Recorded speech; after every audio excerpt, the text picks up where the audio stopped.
Dumako naman tayo sa nasasakupan ng 69th Infantry Cogar Battalion sa Zambales at Bataan. Paano naman nila ipinagdiwang ang kick-off ng National Women's Month? Alamin natin sa report ni Riza May Lamoste. Nakiisa ang 69th Infantry Cougar Battalion Philippine Army sa sabayang pagtaas ng watawat noong Lunes bilang pagbubukas ng selebrasyon ng Buwan ng Kababaihan sa bansa. Ginanap ito sa Charlie Courageous Fighter Company ng 69th Infantry Battalion sa Barangay Camacho, Balanga, Bataan. Ang aktibidad ay nagbigay diin sa mahalagang papel ng kababaihan sa iba't ibang sektor ng lipunan na may temang babae sa lahat ng sektor aangat ang bukas para sa bagong Pilipinas.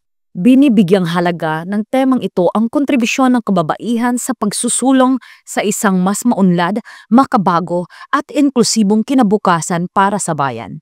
Patuloy namang pinangangalagaan ng 69th Infantry Battalion ang mga prinsipyo ng kahusayan, profesionalismo at pagkakapantay-pantay sa hanay ng kasundaluhan. Sa pamamagitan nito, parehong kalalakihan at kababaihan sa uniforme ay nagkakaroon ng pantay na oportunidad na maging bahagi ng nation building at pagsusulong sa kapayapaan at kaunlaran ng bansa.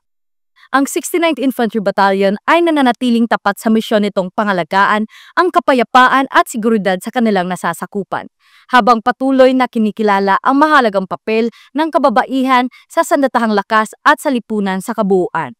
Mula dito sa Bataan, ako si Riza May Lamoste, ang inyong pamilyang kaugnay.